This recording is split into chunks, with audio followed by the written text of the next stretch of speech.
My son abandoned me at a bus stop after a heated argument, leaving me penniless and alone. Moments later, a blind man whispered, "Act like you're my wife. My driver will be here soon. Your son will regret what he's done." You know, some moments just shatter your whole world, right? Mine did one scorching afternoon, abandoned at a bus stop by my own son, my phone dying, my purse forgotten.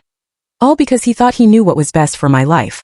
The sting of that betrayal was sharp, but what happened next, what actually happened, changed everything I thought I knew about life, and about deception. I was 67, a widow for 5 years, a literature teacher for 30, and there I was watching Daniel's car screech around the corner, leaving me utterly stranded. My own son. Can you believe it? We'd been arguing, of course. He'd been pushing this senior living facility. Mom, it's perfect. Activities, medical staff. As if I was some fragile child who couldn't tie her own shoes. I'm not a child, Daniel. I told him, my voice trembling, trying desperately to stay calm. I don't need you arranging my life as if I'm incompetent. He just rolled his eyes, dismissed me. Mom, you're being unreasonable. That's when I snapped. Everything but my independence, I countered. And that was it. He slammed on the brakes, pulled over and told me, "Fine, if you're so independent, find your own way home. Maybe that will make you realize you need help." Then he drove off. Just like that. It was only after his car disappeared that the real panic set in. My purse with my wallet and bus pass was sitting on my kitchen counter. And my phone? Down to 3% battery. 3%. A flush of humiliation washed over me. A woman my age with nowhere to go. It wasn't just the physical predicament. It was the sheer indignity of it. This sterile retirement community he wanted me in? That antiseptic prison would kill me faster than any ailment. The bus stop bench offered little comfort to my arthritic hip as I tried to figure out what to do. Walk 4 miles? Ask a stranger to borrow a phone? My pride recoiled. And who would I call anyway? Daniel was out of the question, and my few friends wouldn't see a message for hours. Just as my phone gave a pathetic little beep and died, a quiet, cultured voice broke through my despair. "Pardon me, but I couldn't help overhearing your predicament." I turned. There, sitting next to me, was the most elegant man I'd ever seen. Probably in his early 70s. Dark sunglasses, a white cane resting beside him, impeccably dressed in what my late husband would have called old money attire. My first thought was, how much did he hear? My second, I'm mortified. "I'm fine, really," I stammered, my cheeks burning. He offered a slight smile.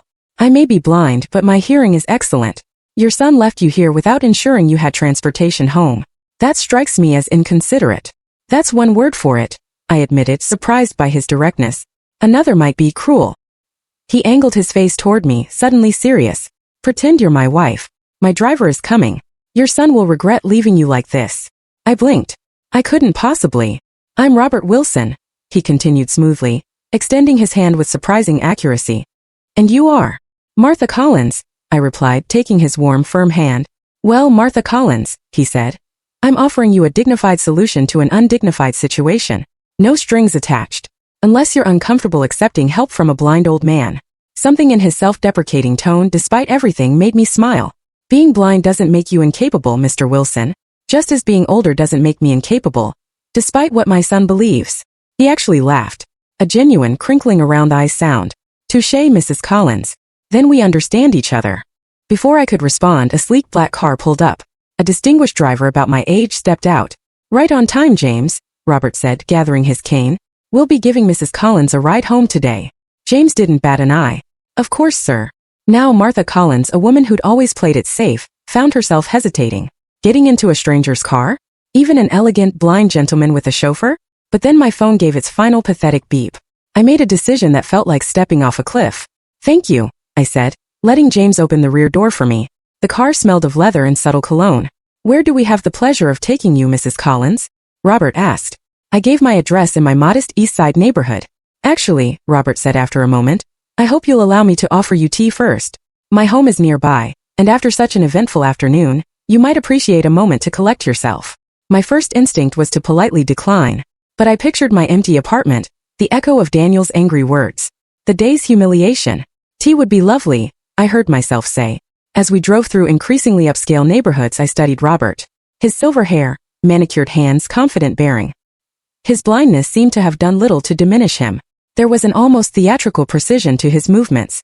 "If you're wondering if you've made a terrible mistake," he said, as if reading my mind, "I assure you James has an impeccable driving record, and I'm far too old and respectable to be dangerous." I chuckled. "I was actually thinking you seem remarkably well adjusted for someone who can't see." "Ah," he replied with a small smile. "One adapts or one becomes bitter." I chose the former. When the car pulled through ornate gates and up a curved driveway, I gasped. His humble abode was a mansion. A stunning colonial revival with perfectly manicured grounds.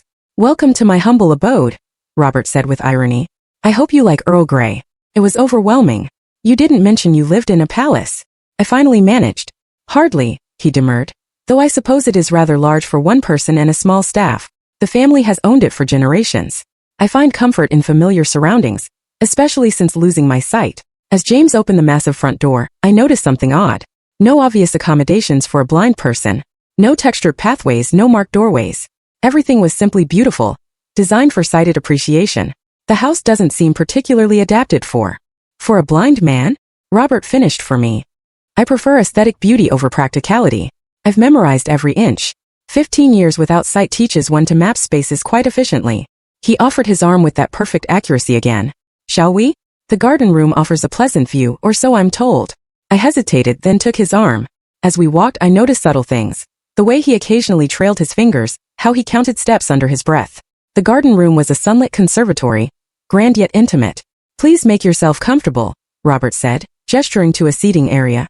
He settled with practiced ease. "Have you lived here long?" I asked, still trying to reconcile the man with the mansion. "All my life with a few intervals," he replied. "Though I've closed off portions since losing my sight. No point maintaining rooms I'll never see again." There was a wistfulness in his tone that touched me. "I downsized after my husband died," I offered. "Our family home felt too empty." "Frank, wasn't it?" Robert asked. "Yes, but I don't remember mentioning." "You wore a wedding band, referred to yourself as Mrs. Collins, and mentioned your son." "An educated guess," he explained smoothly. 42 years. High school sweethearts," I confirmed. "He was an engineer. Heart attack 5 years ago. My condolences. A significant loss." James returned with a tea service fit for royalty. Delicate china, silver, an array of sandwiches. Robert waited until James left, then poured tea with surprising dexterity. "Now then, Martha Collins, former teacher literature, I would guess from your speech patterns. Widow, mother to at least one controlling son. Tell me why he left you stranded today." My hand froze midway to the teacup. "How did you?" "Teachers have a particular way of expressing themselves," he said gently. "Precise vocabulary, complete sentences. You mentioned being older but not incapable, suggesting retirement. The rest I heard at the bus stop." His smile was soft. I found myself telling him everything. Daniel's relentless campaign, the forced tour, the argument, my impulsive demand to be let out. "You were asserting your independence," Robert nodded. "And he responded by attempting to prove your dependence." "Exactly." The validation from this elegant stranger was unexpectedly powerful. Daniel doesn't see the irony. He claims I can't manage, then abandons me to teach me a lesson about needing help. "Children often struggle to see their parents as autonomous beings," Robert observed. "My daughter Sophia went through a similar phase after my sight deteriorated. She wanted to manage everything. It took time for her to understand that blindness hadn't diminished my competence." The tea was perfect, the sandwiches delicate. I relaxed in a way I hadn't in months. Robert was an attentive listener, a thoughtful conversationalist. He'd founded a security systems company, he explained. Ironic that I now can't see the very screens our software protects. Something about that struck me as odd, but before I could think it through, the door opened. "Dad." A striking woman in her early 40s entered. "James mentioned you had a guest." She stopped short, surprised to see me. "Sophia, perfect timing," Robert said, turning toward her. "Martha, my daughter Sophia Wilson." Sophia recovered quickly, extending a perfectly manicured hand. "How lovely to meet you. Dad rarely entertains these days." Her tone was friendly but evaluative, her gaze taking in my simple dress. I recognized that protective calculation. I'd given Frank's aunts the same look. "Your father rescued me from a rather awkward situation," I explained, briefly recounting the bus stop. Something in Sophia's face softened. "That sounds exactly like something Dad would do."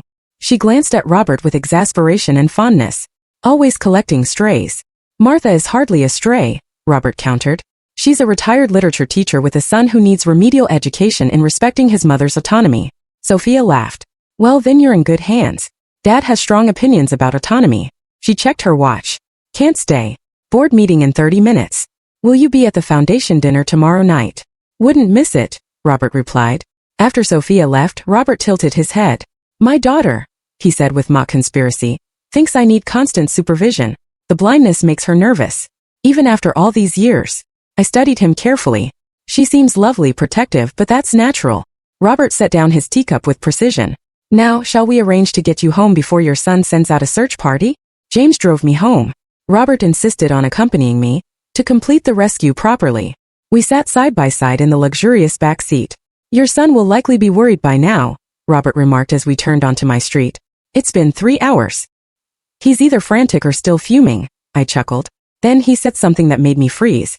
There's a car parked in front of your building. Dark blue sedan, man pacing beside it. I squinted. That's Daniel. Then I whirled to face Robert.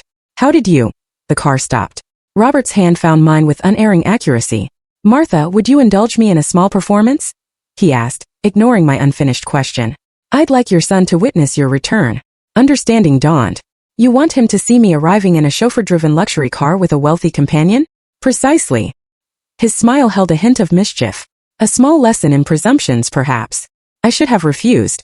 It was childish, a petty revenge. But I thought of Daniel's dismissive tone, his absolute certainty that I couldn't manage. What did you have in mind? I asked. His plan was simple. James would open my door with formal deference. Robert would exit with my assistance, playing up his blindness slightly. I'd make introductions, and Robert would express delight at meeting Daniel, perhaps mentioning our plans for the coming week. Nothing explicitly false, Robert assured me. Just enough to make him reconsider his assumptions about your capabilities and connections. As James pulled up behind Daniel's car, I saw my son turn, his worry morphing into confusion. His eyes widened as James, with a formal Mrs. Collins, opened my door. I stepped out, conscious of Daniel watching, and turned to assist Robert. He emerged with dignified care, dark glasses in place, his hand finding my arm. Mom! Daniel hurried over, relief and bewilderment battling. I've been calling for hours. Your phone died, I supplied calmly. The battery was nearly gone when you left me at the bus stop.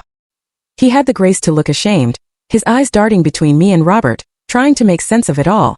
Daniel, I'd like you to meet Robert Wilson, I said with deliberate formality. Robert, my son, Daniel. A pleasure, Robert said, extending his hand.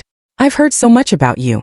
Daniel shook his hand, his professional instincts kicking in despite his confusion. I can't say the same. Mom hasn't mentioned you. We only just met today, I explained, watching realization dawn in Daniel's eyes as he noticed the white cane and dark glasses. After I found myself unexpectedly at a bus stop without transportation. The implication hung heavy in the air. Daniel shifted uncomfortably. Mr. Wilson kindly offered me a ride home, and we discovered a mutual interest in early American literature, I continued smoothly. He's invited me to a foundation dinner tomorrow evening. Foundation dinner? Daniel echoed. The Wilson Family Foundation, Robert clarified. We provide funding for arts education and accessibility programs. Martha's experience as an educator offers valuable perspective. I watched my son's marketing executive mind visibly recalculating. The car, the driver, the foundation, the unmistakable signs of wealth. That's wonderful, Daniel managed. Mom has always been passionate about education. Indeed, Robert replied. Her insights on making literature accessible across generations are particularly relevant to our current initiatives. He turned slightly toward me. Until tomorrow then. James will collect you at 6. I look forward to it, I replied, playing my part with perhaps too much enjoyment. Robert's hand found mine, raising it briefly to his lips. The pleasure was entirely mine, Martha. As James helped Robert back into the car, Daniel stood frozen. Mom, he began carefully. Who exactly is Robert Wilson? A gentleman who understood that my age doesn't define my competence, I replied, heading toward my building. Daniel followed. How did you? When did you meet a wealthy, cultured man who values my company and opinions? About 20 minutes after you drove away, I said with a slight smile. Later, over tea in my apartment, Daniel finally said. I was worried sick. I checked the hospitals, Mom. That must have been frightening for you, I acknowledged.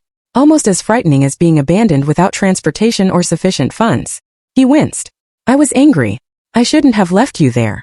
No, you shouldn't have, I agreed, my voice firm. Just as you shouldn't make decisions about my living arrangements without consulting me first. Like that senior facility. Daniel sank onto my sofa. I'm worried about you living alone, Mom. The stairs, the distance, your arthritis. All legitimate concerns, I said, which we could discuss as equals, rather than you making pronouncements as if I were a child. So Robert Wilson, Daniel said. He seemed impressive. I couldn't help smiling at his transparency. He is. And yes, I'm having dinner with him and his foundation board tomorrow. I'm sorry I left you at that bus stop, Daniel finally offered. It was childish and cruel. Yes, it was, I agreed, patting his hand. But it led to an unexpected adventure. Perhaps we should both remember that I'm still capable of those. After Daniel left with multiple apologies, I sat alone replaying the day. One detail nagged at me. Robert's comment about Daniel's blue car. How had a blind man known its color? Or that someone was pacing beside it? And other moments. His navigation, his perfectly aimed gestures. Small inconsistencies forming a pattern. As I prepared for bed, my recharged phone chimed. A text from an unknown number. I hope our small performance provided satisfactory results. Looking forward to tomorrow's dinner. Sleep well, RW. I stared at the screen, wondering exactly what kind of man I'd met, and why the prospect of seeing him again filled me with such unexpected anticipation. The next morning, watering my houseplants, I found myself analyzing our interaction like a literary text. A blind man who noticed a blue car from a moving vehicle? Who poured tea with perfect precision? Whose home lacked tactile modifications? The pieces didn't fit. Robert Wilson, wealthy philanthropist, was not actually blind. But if not, why the elaborate deception? At noon a delivery arrived. An elegant box with a handwritten note. For this evening's foundation dinner, I took the liberty of having Sophia select something appropriate. Inside was a stunning deep blue dress my size with a cashmere wrap and tasteful jewelry. The presumption should have offended me, but instead, I found myself carefully hanging the dress, my fingers lingering on the luxurious fabric. My phone rang. Mom. Daniel's voice held a rare tentative note. I wanted to check in after yesterday. I'm fine, Daniel, I assured him, preparing for this evening's event.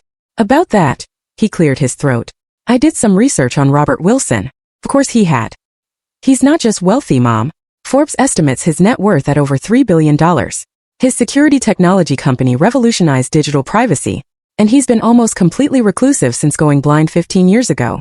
I absorbed this. $3 billion. Did you ask why? Daniel hesitated. It's odd someone who rarely appears in public would suddenly take an interest in my mother. I'm concerned he might have ulterior motives. Such as, I couldn't keep the amusement from my voice. Seducing a 67-year-old retired teacher for her vast fortune in second-hand books? Mom, please. I'm serious. Men like Wilson operate differently. Everything is strategic. Perhaps his strategy was simply kindness, I suggested. Not everything has an angle, Daniel. After ending the call, I looked at the blue dress and the enigmatic man. My teacher's mind couldn't let go of the puzzle. I typed, Robert Wilson blind technology magnate, into my search engine. The results were illuminating. A reclusive genius who continued directing his company after losing his sight to a degenerative condition. Photos of a younger, vibrant Robert. More recent, blurry paparazzi shots with dark glasses and a cane. Rumors about his condition being less severe than reported. Nothing conclusive, but enough to feed my growing suspicion. By late afternoon, I was preparing for the evening with unusual care. Styled my silver hair, applied makeup, slipped into the blue dress. Looking in the mirror, I hardly recognized myself. The woman reflected back was confident, distinguished, even attractive in a way I'd stopped considering relevant. Precisely at 6, my doorbell rang. James, Mr. Wilson sends his apologies for not collecting you personally. He's attending to last-minute arrangements. Of course, I replied. The dress is lovely, by the way. Please thank Mr. Wilson for his thoughtfulness. He has an excellent eye for such things, James said, then froze, a flicker of something almost imperceptible. That is to say, he has excellent taste and trusted advisors. I noted the slip with interest but said nothing. The foundation dinner was at the Wilson Museum of Contemporary Art. James navigated me through a side entrance and into a private elevator. When the doors opened, Robert was waiting, resplendent in a tuxedo, his dark glasses exchanged for subtly tinted ones. Martha. He turned at the sound of our approach with that too perfect timing. You came. Did you doubt I would? I asked, allowing him to take my hand. People often find my world intimidating, he replied. The dress suits you perfectly. Yes, I said, watching his face. Sophia has an excellent eye. She does, he agreed smoothly. Though I selected the color myself. Dark blue has a depth that complements your voice. My voice has a color? His smile deepened, creating fine lines around his mouth. When one sense is diminished, others compensate in fascinating ways. I decided to test a small theory. The earrings are particularly beautiful, I said, deliberately not touching them. Without hesitation, Robert's hand rose to hover near my right ear, exactly where the sapphire glinted. Simple, elegant. Suits you better than ostentation. His fingers were inches from my ear, close enough to feel their warmth. We stood suspended in that almost touch for several heartbeats before James discreetly cleared his throat. Sir, the guests are assembling. Ms. Wilson asked me to remind you about greeting the mayor. Robert's hand dropped. Duty calls, he sighed. Shall we brave the crowds together, Martha? I find these events more tolerable with pleasant company. He offered his arm. As I took it, I couldn't shake the certainty that those tinted glasses were observing me with perfect clarity. The question wasn't whether Robert Wilson could see. I was now convinced he could. The question was why he pretended. and whether I should confront him. For now I decided I would observe. Approach the mystery like a Shakespearean deception. After all, as I told my students, the most interesting characters are always those with secrets. The gala was a masterclass in elegant philanthropy. Robert moved confidently, occasionally touching my arm as if needing guidance. Yet he never bumped into anyone. He anticipated movements. His face turned toward people seconds before they spoke. "Robert, marvelous event as always," called a silver-haired woman. "And who is your lovely companion?" "Elaine, may I present Martha Collins, a retired literature professor whose insights on educational accessibility have been invaluable. He'd upgraded my high school teaching position to a professorship." "A pleasure, Professor Collins." Elaine beamed. Refreshing to see new faces in Robert's circle. "He's become such a recluse." "With good reason," Robert replied smoothly. "Large gatherings are challenging without sight." Of course, Elaine backpedaled. "Now, if you'll excuse us," Robert said. "I believe the mayor is waving for my attention." He wasn't, of course, I observed quietly as we moved away. The mayor's deep in conversation. Robert's lips quirked. "Is he? How convenient." His steps faltered almost imperceptibly. My verbal trap. "A figure of speech," he recovered smoothly. "James usually signals me." But James was nowhere near. Before I could press, Sophia appeared. "Dad, we're about to begin the presentation." She glanced between us, a flicker of suspicion. "Martha, I've seated you at our family table. I hope you're enjoying yourself immensely," I replied. "Your father has been introducing me to quite an impressive array of people," Sophia said, the slightest emphasis on impressive. "Dad excels at networking despite his limitations." That subtle dismissal was clear. Sophia was marking territory, reminding me of his vulnerability. Dinner was sumptuous. Robert delivered his speech with charismatic precision, never once looking at notes he couldn't read, moving across the stage with practiced steps. I watched, seeing the admiration and sympathy he drew. When he returned, I leaned close, pretending to help him find his water glass. Impressive speech. One might almost forget you can't see your audience. He stiffened momentarily, then relaxed, his fingers finding mine beneath the tablecloth. "One prepares thoroughly when performing blind," he murmured, his emphasis on performing so subtle I might have imagined it. I catalogued more discrepancies. He identified asparagus on his plate without touching it. He reacted to Sophia's subtle hand signals. Most tellingly, when a waiter dropped a tray of glasses, Robert's head turned a fraction of a second before the crash. After dessert, he guided me toward a quiet alcove. "You've been unusually quiet," he observed, holding 2 champagne flutes. "Having second thoughts about associating with me?" "Not at all," I replied, accepting a glass. "I'm simply observing." "And what have your observations revealed, Professor Collins?" There was a hint of challenge in his voice, almost playful. I took a deliberate sip of champagne. "That Robert Wilson navigates his world with remarkable precision for a man who supposedly can't see it."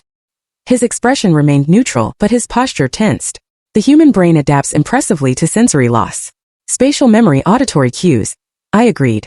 "Yes, and noticing blue cars from moving vehicles, identifying earrings without touching them, turning toward accidents before they happen." I set down my glass. "I taught literature for 40 years, Mr. Wilson. I recognize a carefully constructed narrative when I see one." For several long moments he said nothing. When he turned back, his voice dropped to a whisper. "This is hardly the venue for such a conversation." "Then suggest a better one," I replied, surprised by my own boldness. A slight smile curved his mouth. "You are not what I expected, Martha Collins." "I rarely am these days. Age has a way of liberating one from expectations." He nodded. "The sculpture garden. 10 minutes. Take the east door and follow the path to the fountain." Before I could respond, he straightened, raising his voice. "Sophia, there you are. I was just telling Martha about your remarkable work with the Foundation's educational initiatives." Another slip in his performance. Sophia approached, her expression neutral. "Nothing remarkable, just continuing your vision." "Martha, I hope Dad hasn't monopolized your entire evening." The dismissal was clear. "I was just about to visit the ladies' room anyway," I said pleasantly. As I walked away, I felt their eyes following me. Both pairs, I was certain. 10 minutes. 10 minutes until I'd hear the truth. I checked my reflection. Poised, elegant, unexpectedly resolute. Daniel wouldn't recognize this version of his mother. I hardly recognized myself. But as I slipped into the cool evening air, I felt more alive than I had in years. The sculpture garden was beautiful, shadows and soft light. I followed the path, my heels clicking, until I reached the fountain. Robert was there, his back to me, silhouetted. He'd removed his tinted glasses. Without turning, he spoke. "You counted 7 discrepancies in my performance tonight. I noticed you cataloging them." I approached. 8, actually. Now he turned. And for the first time I saw his eyes directly. Clear, sharp, unmistakably focused on mine. No cloudiness. No wandering gaze. Nothing to suggest any visual impairment whatsoever. 8, he conceded. What gave me away? The blue car yesterday was the first clue, I replied, holding his gaze. But it was the earrings tonight that confirmed it. You reached for them without any auditory cue. A careless mistake. Normally, I'm more disciplined. Why? I asked simply. Why pretend to be blind? He sighed, gesturing to a bench. Shall we sit? It's a rather long explanation. The bench was cool. Robert pocketed his glasses. 15 years ago, I wasn't just wealthy, I was visible. Magazine covers, television interviews. My company's security innovations made me a public figure. Then came the threats. Not just corporate espionage but targeted threats against my family. Sophia was in college. Someone sent her photos taken inside her dorm room. It was terrifying. I shivered. Indeed. We increased security, he continued, his hands flexing. But the psychological damage was done. True privacy became impossible. Then I developed macular degeneration. Mild, treatable, hardly debilitating. But it gave me an idea. To disappear while remaining visible, I murmured, understanding dawning. Precisely. The world treats blind people differently. They look away. They speak as if you're not there. They underestimate you. I saw an opportunity to create a shield. A wealthy blind recluse, inspiring occasional human interest stories, but otherwise left alone. But the charade is so elaborate. It began as a temporary solution, he admitted, a weariness in his voice I hadn't heard before. But the longer it continued, the more it became a prison of my own making. Now only James and Sophia know. And you, Martha Collins, who saw through me with remarkable clarity after less than 2 days. I considered his confession. The foundation work is genuine, though? Absolutely. Initially, the blindness foundation was part of the cover story. But I discovered a genuine passion for accessibility. The irony isn't lost on me. A sighted man advocating for the visually impaired, while pretending to be one of them. A complicated ethical position, I observed without judgment. One that keeps me awake at night, he smiled ruefully. I've donated millions to blindness research, perhaps as penance. After a moment I asked, why tell me the truth? You could have maintained the deception. I'm hardly a threat. He turned fully toward me, his expression suddenly vulnerable. Because when I sat next to you at that bus stop, I recognized something I haven't encountered in 15 years. Authenticity. You weren't performing for anyone, Martha. Even humiliated and abandoned, you maintained a dignity that had nothing to do with appearances.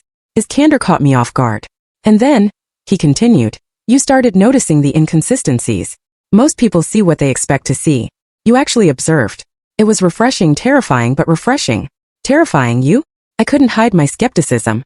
A billionaire afraid of a retired teacher? Not afraid of you, he clarified. Afraid of being seen. Really seen. Without the protection of either wealth or disability to distort the perception. His hand moved tentatively toward mine on the bench. Do you understand what I'm saying, Martha? I did with surprising clarity. Robert Wilson, for all his power, had been hiding from genuine connection. What will you do now? I asked, allowing his fingers to lightly touch mine. Maintain the charade with everyone else. For now, he admitted. But with you. He hesitated. With you I'd like to be simply Robert. No performance, no pretense. The vulnerability in his request touched something deep within me. I think I'd like that, I replied softly. Though it makes me wonder what other surprises you might be concealing. He laughed, a genuine sound. Fair concern, but I promised the fake blindness was my most significant deception. Everything else, the wealth, the foundation, my character, that's all authentic. A discreet cough. James stood at the garden entrance. Sir, Miss Wilson is looking for you. The mayor is preparing to leave. Robert sighed, reluctantly withdrawing his hand. Back to the performance, he murmured, retrieving his glasses. As he slid them on, his posture subtly altered, his expression guarded. Before we returned to the gala, he turned to me one last time. Having someone who knows the truth, who knows me. After all these years. He paused. It feels like coming up for air after being underwater for too long. As we re-entered the gala, Sophia intercepted us immediately, her eyes narrowing. There you are, Dad. The mayor's leaving. Her gaze flicked to me. Martha, I hope you've enjoyed our little event. It's been illuminating, I replied, meeting her eyes. Her eyebrow arched. Most illuminating indeed, Robert agreed, squeezing my hand discreetly. The private joke was almost palpable. The following week unfolded like a dream. Robert called daily. Our conversations ranged from literature to philosophy. He spoke freely now, the pretense abandoned in private moments. On Wednesday, he invited me to dinner. A proper meal, he specified. I accepted, ignoring the small voice of caution. At 67, I'd earned the right to make imprudent choices. Daniel called that afternoon, his timing suspiciously perfect. I looked into the Wilson Foundation, he announced. Their educational initiatives are quite impressive. How thorough of you, I replied, selecting earrings. Any particular reason? Just making sure everything's legitimate, he said. You've been spending time with this man. Daniel, your concern is noted but unnecessary, I sighed. Robert Wilson is exactly what he appears to be. A wealthy philanthropist with an interest in education. The irony of this statement, technically accurate but concealing the truth, wasn't lost on me. I had become complicit. So, you're seeing him socially? Daniel pressed. We're friends, I replied. The definition felt inadequate, presumptuous. What were we? Two people sharing an unusual moment of honesty, connected by a secret. When I arrived at Robert's mansion that evening, the atmosphere had changed. He waited for me in his study, without his glasses, dressed casually. The sight of him relaxed, unguarded, caused an unexpected flutter in my chest. No performance tonight, he said, gesturing to his eyes. Just us. No audience to convince. Except perhaps Sophia, who will almost certainly interrogate the kitchen staff tomorrow, I agreed. He led me to the table. She's protective. And suspicious. She hasn't quite determined whether you're a potential threat or a positive development. And which am I? I asked boldly. He considered me. Both perhaps. You've disrupted a carefully maintained equilibrium, but not necessarily in an unwelcome way. Dinner was exquisite. Dishes I recognized from my trip to Italy decades ago, prepared with precision. Our conversation flowed effortlessly. I've been thinking about your situation, I said as we lingered over dessert. The ethical implications of your deception. Ah, he set down his fork. I wondered when the professor would deliver her moral assessment. Not an assessment, I corrected. A question. Has it been worth it? 15 years of performing blindness, the isolation, the constant vigilance. What has it given you that compensates for what it's taken away? He didn't answer immediately. Safety initially. Peace to some degree. The freedom to observe without being observed. He looked up. But lately, I've been questioning whether the protection is worth the isolation. Meeting you made that abundantly clear. How much life I've been missing by hiding. Before I could respond, the door opened. Sophia. She froze, seeing her father without his glasses, looking directly at me. Dad! Her voice held alarm. Robert didn't startle. He sighed. Join us, Sophia. It seems we have something to discuss. Her gaze darted between us. She knows, she whispered. She figured it out, Robert confirmed. Sophia turned to me. Genuine fear beneath her professional polish. Who have you told? No one, I assured her. And I have no intention of telling anyone. Do you have any idea what's at stake here? She challenged. The foundation, the company, our privacy, our safety. All of it depends on maintaining this arrangement. I understand the complexity, I replied calmly. Your father's secret is safe with me. Based on what? She pressed. A week's acquaintance? Some misguided romantic connection. The dismissive way she characterized our relationship stung. Robert intervened. Sophia, that's enough. Martha has shown more insight and discretion in 1 week than most people demonstrate in a lifetime. I trust her. You trusted her enough to risk everything we've built? Without consulting me. I didn't plan this, Robert explained patiently. Martha observed discrepancies no one else has noticed in 15 years. Rather than expose me, she confronted me privately. Sophia studied me. What do you want from us, Mrs. Collins? It's a fair question, I interjected. What I want is exactly what I've already received. Honest conversation, genuine connection, the respect of being seen as I am rather than as a stereotype of aging widowhood. Your father offered me dignity when my own son treated me as incompetent. I've offered him the simple courtesy of authentic interaction without performance. Sophia's expression softened marginally. And if things progress between you, the longer this continues, the greater the risk of exposure. Before I could respond, Robert reached across the table and took my hand. Then we'll address that challenge together, he said, his gaze moving from his daughter to me. Because for the first time in 15 years, I'm experiencing something worth the risk. That simple declaration shifted the atmosphere. Sophia's rigid posture eased. I felt a warm certainty. Whatever complicated path lay ahead, we would navigate it together. I should go, I said finally. James drove me home. I reflected on the extraordinary turn my life had taken. 1 week ago, a widow fighting for independence. Now entangled in a billionaire's elaborate deception, contemplating a relationship with unimaginable complexities. Yet, I felt more vibrantly alive than I had in years. Saturday morning, Daniel stood in my hallway, a bakery box in hand. Peace offering, he said. We had coffee. He maintained neutral conversation until his second cup. So this friendship with Robert Wilson, he began. It seems to be continuing. It is, I confirmed. We enjoy each other's company. He's an interesting choice of friend. His reputation for reclusiveness is well documented. Perhaps that's changing, I replied noncommittally. Mom, Daniel said, setting down his cup. I want you to be careful. Men like Wilson operate in different spheres. The power imbalance alone. Power imbalance? I interrupted, unable to suppress a laugh. I'm not a naive young woman being dazzled by wealth, Daniel. I'm a 67-year-old retired teacher who's raised a child, buried a husband, and managed her own life quite capably. He looked abashed. That's not what I meant. It's just that people with his level of wealth often have complicated lives, agendas that aren't immediately apparent. If only he knew how accurate his concern was. I appreciate your concern, I said, softening my tone, but I trust my judgment. Just then his phone buzzed. He stepped onto the balcony. When he returned, his demeanor had completely changed. That was incredible. My agency just got a call from the Wilson Foundation. They're looking for a marketing partner for their National Literacy Initiative, and somehow my name came up as a recommended contact. I maintained a neutral expression. What a fortunate coincidence. Coincidence. Daniel repeated, studying my face. Mom, did you have something to do with this? I mentioned to Robert that you work in marketing, I admitted. Nothing more specific than that. Daniel sat heavily on my sofa. This account would be significant. Their annual marketing budget is in the millions. Then you should prepare a compelling presentation, I suggested mildly. He looked up sharply. Is this why you've been spending time with Wilson? To advance my career? The question stung. Absolutely not. My friendship with Robert stands entirely on its own merits. If he's chosen to consider your agency, that's his business. Daniel looked embarrassed. I'm sorry. That was unfair. He paused. It's just difficult to reconcile the reclusive billionaire from business journals with a man who's suddenly having dinner with my mother. People are often more complex than their public personas suggest, I replied. The understatement almost made me smile. After Daniel left, I received a text from Robert. Was that too transparent an olive branch? Sophia suggested a more subtle approach, but I find at my age that time for subtlety feels increasingly limited. RW. I smiled. Transparent but effective, I texted back. Sunday brunch tomorrow. The Botanical Gardens have a new spring exhibition. We can be appropriately public while maintaining our private understanding. The careful balance in his invitation touched me. I'd like that very much.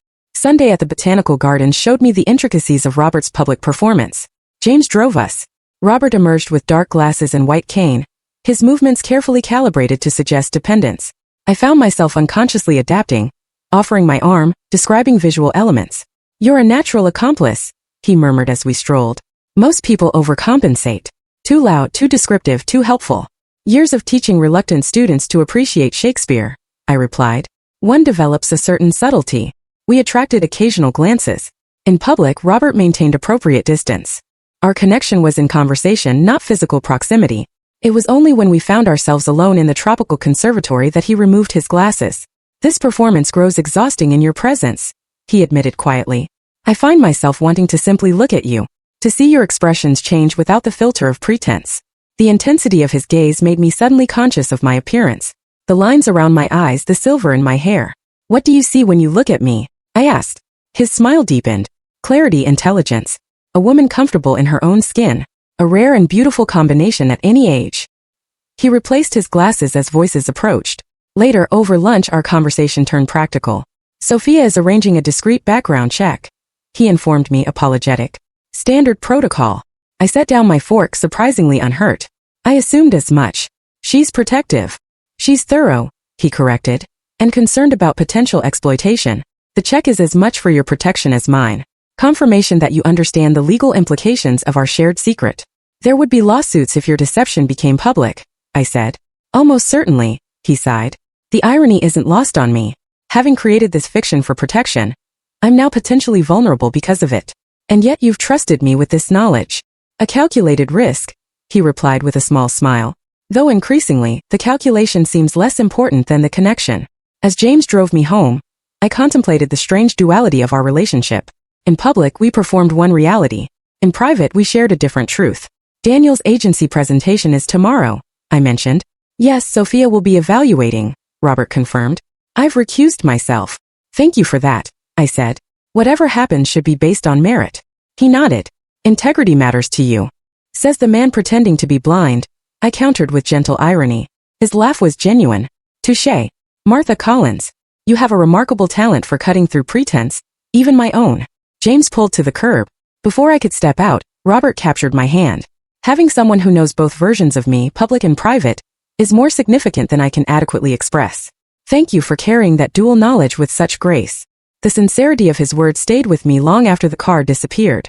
The following weeks established a rhythm. Private dinners where he was himself, public outings where we maintained his charade. Daniel's agency won the contract. It was the strangest meeting, he confided. Sophia grilled us, then announced we'd been selected before we finished. I remained neutral, though I suspected Robert's influence. Our dessert was interrupted by a text. Unexpected development. Need to speak with you urgently. Car on the way. I made my excuses. James was grim. What's happened? I asked. Mr. Wilson will explain. At the mansion, Robert waited in his study, without his glasses, tension evident. Victor Reeves, he said without preamble. The investigative journalist. He's publishing a feature article next week about the curious case of Robert Wilson's selective blindness. My stomach dropped. He has evidence? Circumstantial. Compelling, Robert confirmed. Sophia received an advance copy. Reeves has been investigating for months. I skimmed the article. It questioned his condition without direct accusations. Legally careful but practically damaging. What will you do? He sighed. Sophia and our legal team are exploring options. Mr. Wilson. His lead attorney cleared his throat. Maintaining the fiction is increasingly untenable. If you were to acknowledge a partial recovery. A convenient miracle, Robert interrupted sardonic. Suddenly regaining partial sight after 15 years, just as I'm accused of faking blindness. It would be more credible than continued denial, the attorney insisted. I observed silently. Robert had spent 15 years constructing this identity. Admitting deception would undermine his credibility, his foundation, his company, his privacy. Reeves mentions an unidentified female companion, Robert said grimly. He's noticed you, Martha. The implications settled. My presence had created a new vulnerability. This isn't your fault, Robert said firmly, taking my hands. Reeves has been investigating for months. I've been growing careless. Still, I replied, my presence complicates your situation. Perhaps we should be more discreet. Robert's expression tightened. Is that what you want? To step back from this relationship? His question carried immense weight. No, I answered honestly. That's not what I want at all. His relief was visible. Good, because I've grown quite attached to having you in my life, Martha Collins. The admission, simple as it was, shifted something between us. He raised a hand to my cheek, a gesture of tender intimacy. When he leaned forward and kissed me, it felt like the most natural progression imaginable. The culmination of weeks of shared secrets, of understanding. Well, I said softly, that certainly complicates the journalist's investigation. He laughed. Martha Collins, your remarkable ability to find humor in difficult situations is one of the many reasons I'm falling in love with you. The declaration hung in the air, honest and unhurried. At our age, such admissions carried a different weight. Less dramatic passion, more considered certainty. I'm rather fond of you as well, Robert Wilson, I replied. Fraudulent blindness and all. His smile widened. Then reality reasserted itself. We need to decide how to handle this. Then we face it together, I finished for him. Whatever consequences come. That evening, as James drove me home, I thought about my extraordinary life. In just over a month, I'd gone from a widow fighting her son to a woman entangled in a billionaire's elaborate deception, facing public scrutiny. Yet, despite the complications, I felt more engaged with life than I had in years. Daniel was waiting. You left dinner to meet him, didn't you? He demanded. Mom, what's really going on? It's complicated, Daniel. And yes, we're more than casual acquaintances. Are you romantically involved with this man? The directness of his public inquiry struck me as both inappropriate and liberating. The old Martha Collins might have deflected. The woman I was becoming decided on honesty. Yes, I replied simply. We are. Daniel's expression cycled through shock, confusion, and finally resignation. I don't understand this at all, he admitted. But I suppose that doesn't matter, does it? Your understanding matters to me, I told him gently. But your approval isn't required. I've spent years prioritizing your comfort and preferences, Daniel. Now I'm choosing my own happiness. As he drove away, I felt an unexpected sense of peace. At 67, I had finally realized that life's most meaningful chapters might still be unwritten, waiting for the courage to turn the page. The Sunday morning Victor Reeves's article was published dawned with deceptive tranquility. The curious case of Robert Wilson's selective blindness, philanthropy, privacy, or fraud. The piece was more damning than the draft. It included a photo of me guiding Robert at the botanical garden, speculating about the mystery woman. My phone rang. Sophia. Have you seen it? She asked, her voice tightly controlled. I'm reading it now, I confirmed. It's worse than the draft. The phones are already ringing, she said. Business associates, foundation partners. This could destroy everything we've built, Martha. The use of my first name underscored the gravity. Father wants you at the house. Emergency strategy meeting in 30 minutes. Can you come? Of course, I said, already moving. I'll be there as quickly as possible. At the mansion, security was enhanced.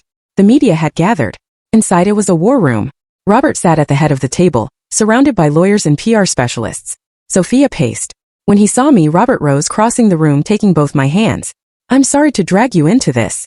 I was already in it, I reminded him. The moment I recognized your secret. Sophia ended her call. The foundation board is requesting an emergency meeting. Major corporate partners want statements. The medical privacy angle is buying us time, but we'll need to respond definitively. Robert's lead attorney cleared his throat. Mr. Wilson, from a legal standpoint, maintaining the fiction is increasingly untenable. If you were to acknowledge a partial recovery, a convenient miracle, Robert interrupted, his tone sardonic. Suddenly regaining partial sight after 15 years, just as I'm accused of faking blindness. It would be more credible than continued denial, the attorney insisted. I observed. Robert had built his identity on this. Admitting deception would undermine everything. After an hour, Robert raised his hand. I need to speak with Martha alone. The room emptied. Robert removed his glasses, rubbing his eyes wearily. 15 years of careful construction undone in a single article. He observed without self-pity. What would you do, Martha? You're asking my advice? I'm asking what you would do in my position. You're the most ethically centered person I know. I think I would tell the truth, I said. Not because you've been caught, but because living behind a facade has taken more from you than it's given. He nodded slowly. The isolation was protective at first, then became a prison. I see that now. Meeting you made that abundantly clear. How much life I've been missing by hiding. Then perhaps this article, troubling as it is, offers an opportunity, I suggested. Not for a convenient partial recovery, but for honesty on your own terms. Robert's expression shifted. A public admission of the deception? An explanation of why a man who values privacy might take extraordinary measures to protect it. Not an apology for the deception, I clarified, but an honest accounting of its purpose and effects. He fell silent. Finally, he asked, would you stand with me publicly? It would mean scrutiny, publicity, everything I've been avoiding. And now I'd be imposing it on you. The question represented more than just this crisis. It was an invitation to fully enter his world, from private connection to public partnership. At 67, I was being asked to step into a spotlight I'd never sought. Yes, I said simply. I would. When the team reassembled, Robert outlined his decision with clarity. Not a partial truth but a complete narrative. His discomfort with fame, the strategic decision to use perceived disability as a shield, the years behind the facade. We'll frame it as a personal statement, the PR director suggested. Sophia, her initial shock gone, began tactical planning. By evening, the statement was prepared. A press conference scheduled for the following morning. As the team dispersed, Robert and I found ourselves alone in his garden, the same spot where he'd first revealed his secret. Are you certain about this? He asked quietly. Once we step into that press conference, your life changes irrevocably. Your privacy, your quiet existence. It will be compromised. At our age, I replied, how many opportunities do we have for genuine reinvention, for adventures we never anticipated? I took his hand. Besides, I've spent decades being defined as someone's wife, someone's mother, someone's teacher. Perhaps being defined as the woman who saw through a billionaire's deception isn't such a terrible final chapter. His laugh was warm with affection and relief. Not a final chapter, Martha. A new beginning. The press conference the next morning was a controlled drama. Robert entered without his dark glasses or cane, his vision clearly intact. I stood beside him along with Sophia, a visible declaration of solidarity. For 15 years, he began, his voice steady, I have maintained a fiction about my visual impairment. Today, I am here to acknowledge that deception and explain, though not excuse, my reasons for it. The media frenzy was exactly as predicted. Outrage, fascination, analysis. Ethicists debated. Business publications calculated impacts. Tabloids naturally focused on me, the mystery woman. Through it all, we maintained a united front. The foundation's work continued, its mission reaffirmed through new initiatives focusing on transparency. Sophia, after her initial resistance, leveraged the situation to highlight her leadership. Daniel predictably was horrified. You're in the tabloids, Mom, he lamented. People at work are asking if you're really dating a billionaire who faked being blind. And what do you tell them? I asked. He sighed, resignation replacing dismay. That my mother has always been extraordinarily perceptive, and that she appears to be happy. 6 months later, the scandal had largely subsided. Robert and I established a new normal, dividing our time between his mansion and my apartment, which I kept as a private refuge, maintaining my independence. On the anniversary of our first meeting, Robert suggested we return to the bus stop. James drove us. 1 year ago, Robert reflected. You were abandoned here without resources, and I was imprisoned in a deception of my own making. And now, I prompted, enjoying the symmetry. Now we're both free in ways neither of us anticipated. He reached into his pocket, withdrawing a small velvet box. Which brings me to a question I never imagined asking at this stage of life. Inside was a sapphire ring, elegant in its simplicity. Martha Collins, he said formally, would you consider marriage to a reformed fraud who has never seen more clearly than when he met you? I laughed at his self-deprecation. I would, I replied, allowing him to slip the ring onto my finger. Though I insist my son walk me down the aisle, however much he struggles to understand us. As we sat there at the bus stop where everything had changed, I thought about the extraordinary journey. Your son will regret leaving you, Robert had said that day. He had been right, though not in the way either of us expected. Daniel's thoughtless abandonment had opened the door to transformation, not just for me, but for Robert and ultimately for Daniel himself, who was slowly learning to see his mother as a woman with her own story still unfolding.